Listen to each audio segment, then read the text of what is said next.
శ్రీమాత నమః. రుచిక సింగ్ అని చాలా అసహ్యంగా మాట్లాడింది కదా. వాళ్ళ అమ్మగారు మీడియా ముందుకొచ్చి, जिस समय मैं इंस्टाग्राम नहीं चलाती हूँ, जिस समय मैंने पहली बार ये सुना, मुझे लोग कह रहे हैं कि ऐसे माँ बाप को डूब मर जाना चाहिए। मैं कह रही मुझे शब्द नहीं है मेरे पास कि मैं क्या बोलूँ।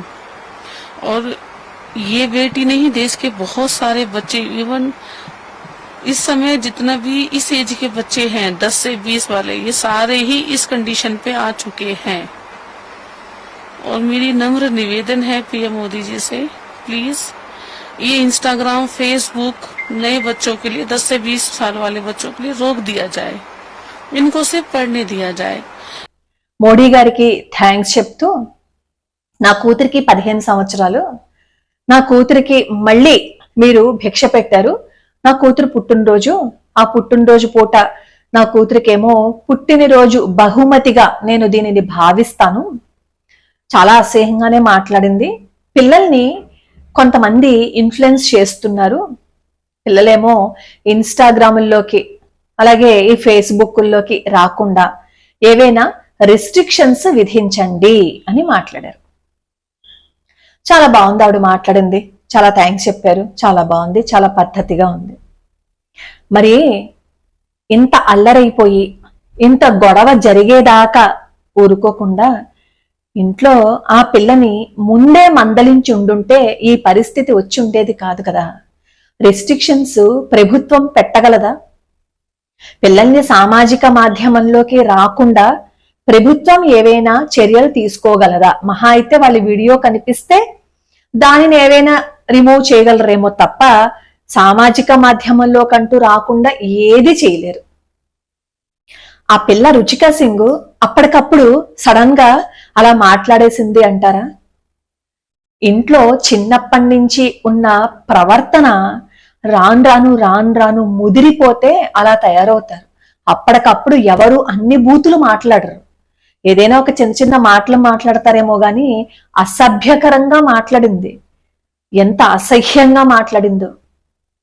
మనం ఇంట్లో మన పిల్లల్ని చిన్నగా ఉన్నప్పుడు వాళ్ళు ఏవైనా తిట్లు తిట్టినా ఎదిరించినా చిన్న పిల్లలు కదా అని వదిలేసాము అని అనుకోండి, మొక్కగా ఉన్నప్పుడు వాళ్ళు వంగకుండా మానైపోయిన తర్వాత వాళ్ళు లొంగుతారా? ఇప్పుడు ఎఫ్ఐఆర్ ఫైల్ చేశారు కాబట్టి ఇప్పుడేమో చాలా బాధపడుతూ మాట్లాడారు. ఏమి అనకుండా వదిలేసి ఉండుంటే ఎవరైనా సరే బయటకు వచ్చి క్షమించండి అని చెప్పి అనుండేవారు కాదు. ఈ అమ్మాయి సంగతే కాదు, చాలా మంది ఆ సిజేపీ ప్రొటెస్ట్ లో పాల్గొన్న వాళ్ళ చాలా మంది ఎంత సభ్యంగా మాట్లాడారు. నోటికొచ్చినట్టు మాట్లాడలేదా? వాళ్ళు అప్పటికప్పుడే మాట్లాడేశారా? వాళ్ళు మాట్లాడుతున్నప్పుడు కూడా కొంతమంది చూడండి ముద్దగా మాట్లాడడము, ఏదో మత్తులో ఉన్నట్టు మాట్లాడడము కూడా చేశారు. రాత్రికి రాత్రి వాళ్ళు ఏం అలా మాట్లాడలేదు. చిన్నపిల్లల్ని సామాజిక మాధ్యమంలోకి రాకుండా మనమే చెయ్యాలి. ఇంట్లో తల్లిని తిట్టాడు అనుకోండి, ఇంట్లో పిల్లాడు గాని పిల్ల గాని, భార్యాభర్తలిద్దరికి గొడవలు ఉన్నాయనుకోండి, తండ్రి ఏం చేస్తాడు అంటే భలేగా తిట్టావు అంటాడు. ఈ రోజు తల్లిని తిట్టినప్పుడు ఎంకరేజ్ చేస్తే అదే పిల్లలు రేపొద్దున తండ్రిని కూడా తిడతారు. అప్పుడేం చేయగలరు? ఏమీ చేయలేరు.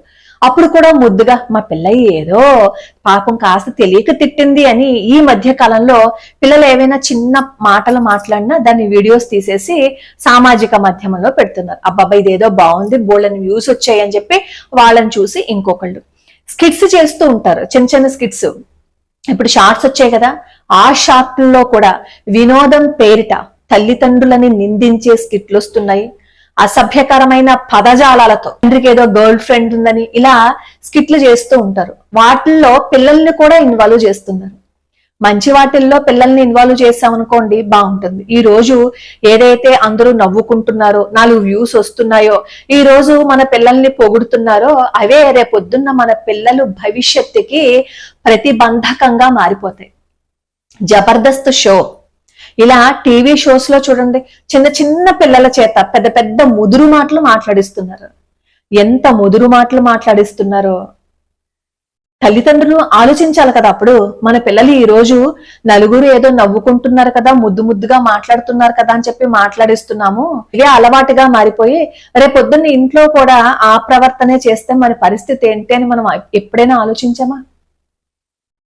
వాళ్ళ చేత అసభ్యకరమైన డాన్సులు ఎంత నికృష్టంగా చేయిస్తున్నారో. చిన్నపిల్లలే ఈ రోజు వాళ్ళకి కూడా సరిగ్గా దుస్తులు వేయకుండా వాళ్ళ చేత డాన్సులు అవి చేయిస్తున్నారు. అది అలవాటు అయిపోతుంది. పెద్ద అయిన తర్వాత వాళ్ళు మానుల్లాగా మారిపోతున్నారు. మనం ఏం చేస్తే మనల్ని అనుసరిస్తారు మన పిల్లలు, మనం ఏం చెప్తే అదే వింటారు. చిన్నపిల్లలు సామాజిక మాధ్యమంలో ఆ అసభ్యకరమైన నృత్యాలు అవి అవసరం అండి. ఎంతమంది పిల్లలు చక్కగా శ్లోకాలు స్తోత్రాలు నేర్చుకుంటూ మంచి మంచి విషయాలు చెప్పటం లేదా? అలా మన పిల్లల్ని మనం ట్రైన్ చేయొచ్చు కదా.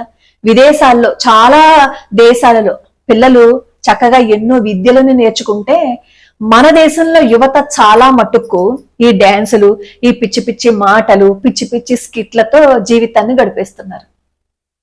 మన పిల్లలకి కావాల్సిందేంటి? మనం మన పిల్లలకి నేర్పాల్సిందేంటి? ఏవైనా అంటే ఏమైంది ఇప్పుడు పిల్లలకి నేర్పిస్తేను, ఈ రిస్ట్రిక్షన్స్ అన్ని చిన్నప్పటి నుంచే పెట్టడం ఎందుకు అంటారు. పొట్లకాయ పిండిగా ఉన్నప్పుడే అది వంకర పోకుండా ఉండడం కోసం రాయి కడతారు. రాయి కట్టలేదనుకోండి ఆ పొట్లకాయ వంకర టింకర్లు తిరిగిపోతుంది, చూడ్డానికే చాలా అసహ్యంగా ఉంటుంది. మన పిల్లలకి కూడా చిన్నప్పుడే సంస్కారము అనే రాయిని కట్టకపోతే అలాగే వంకర టింకర్లు తిరిగిపోతారు. కళ్ళతో చూశారు కదా ఎంతమంది ఆ సిజేపీ ప్రొటెస్ట్ లో ఎంత అసభ్యకరంగా మాట్లాడారు. అసలు వినగలుగుతున్నారో ఆ మాటలన్నీ? వాళ్ళు ఏదైతే చదువుకోవాలో, చదువుకోవాల్సిన సమయంలో పిల్లలు ఏదైతే చెయ్యాలో దాని మీద నుంచి పూర్తిగా డీవియేట్ అయిపోయి ఈ చెత్త పాటలు, చెత్త స్కిట్లు ఇవన్నీ చేస్తున్నారు. చిన్న వయసులోనే సాఫ్ట్వేర్స్ ని కనిపెట్టి కోట్ల రూపాయలు సంపాదిస్తున్న చిన్నపిల్లలు లేరా?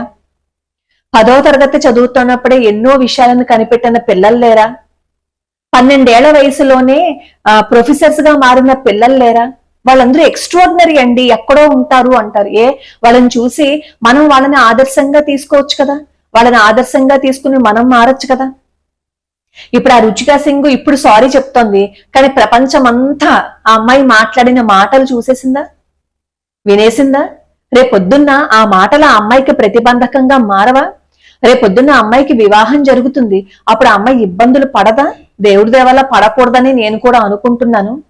ఇప్పుడు వాళ్ళ అమ్మగారు వచ్చి రిస్ట్రిక్ట్ చేస్తే బాగుంటుంది, చిన్నపిల్లలందరినీ వీళ్ళందరూ బాగా ఇన్ఫ్లుయెన్స్ చేసేస్తున్నారు అని అన్నారు. అసలు సిజేపీ ప్రొటెస్ట్ లోకి 6 సంవత్సరాల అమ్మాయి వచ్చి ఈ ప్రభుత్వం పడిపోవాలి అనే మాటలు ఎందుకు మాట్లాడుతున్నారండి? వాళ్ళ వయస్సు ఏంటి? వాళ్ళు మాట్లాడవలసిన మాటలు అవి? అసలు సిజేపీ ప్రొటెస్ట్ ఎందుకు చేస్తున్నారో తెలియదు, ధర్మేంద్ర ప్రధాన్ ఎవరో తెలియదు, కానీ వాళ్ళు కూడా అక్కడికి వచ్చి ఆ ప్రొటెస్ట్ లో పాల్గొన్నారు. ఆ పిల్లల్ని తీసుకొచ్చింది ఎవరు? తల్లిదండ్రులు కాదా? పిల్లలు సక్రమంగా ప్రవర్తించలేదు అంటే దాదాపుగా కారణం తల్లిదండ్రులు, సమాజము, చుట్టూ ఉన్న పరిస్థితులు, స్నేహితులు వీళ్ళందరూ అవుతారు. పిల్లలు సక్రమంగా ఉండాలి అంటే ప్రభుత్వం ఎన్ని నిషేధాజ్ఞలు జారీ చేసినా ఉపయోగం లేదు. ఎందుకంటే ఒక మొబైల్ వాడుతున్నప్పుడు వాళ్ళు ఈమెయిల్లో ఏవైతే వివరాలను ఇస్తారో దాన్ని బట్టే ఏజ్ అవన్నీ చూసుకుంటుంది. అందులో వాళ్ళు 18 ఏళ్ళు పైగా ఇస్తారు. ఇంట్లో వాళ్ళ అమ్మో నాన్నో వాళ్ళ డేట్ ఆఫ్ బర్త్లు ఇచ్చేస్తారు. అప్పుడు 18 ఏళ్ళు ప్లస్ గానే చూపిస్తుంది, కానీ చిన్నపిల్లలుగా చూపించదు కదా. చిన్నప్పుడు పిల్లలు అన్నం తినడానికి మనం మొబైల్ ఇచ్చి అలవాటు చేసాం. ఆ మొబైల్లో వాళ్ళు ఫస్ట్ ఏమో చిన్న చిన్న ఆటలు చూసి, ఆ తర్వాత దాన్ని కొంచెం ముందుకు వెళ్లి పాటలు చూసి, ఇంకొంచెం ముందుకు వెళ్లి అసభ్యకరంగా కూడా మాట్లాడే స్థాయికి దిగజారిపోయారు. పిల్లల్ని సక్రమంగా పెట్టుకోవాల్సిన బాధ్యత మన ఇంట్లోంచి మొదలవ్వాలి. ప్రభుత్వం ఏం చేయదు, ప్రభుత్వం ఏం చేయలేదు. ఒకవేళ చేసినా ప్రభుత్వం మీదే తిరగబడతారు. ప్రభుత్వాన్ని ఏమైనా స్వాగతిస్తారా? పిల్లల మీద ఏమైనా రిస్ట్రిక్షన్స్ విధిస్తే? ఈ రోజు ఆవేశంలో ఉన్నారు కాబట్టి రిస్ట్రిక్షన్స్ పెడితే బాగుంటుంది అని అన్నారు. అదే రిస్ట్రిక్షన్స్ పెడితే వాళ్ళు ఒప్పుకుంటారా? ఒప్పుకోరు. తల్లిదండ్రుల బాధ్యత.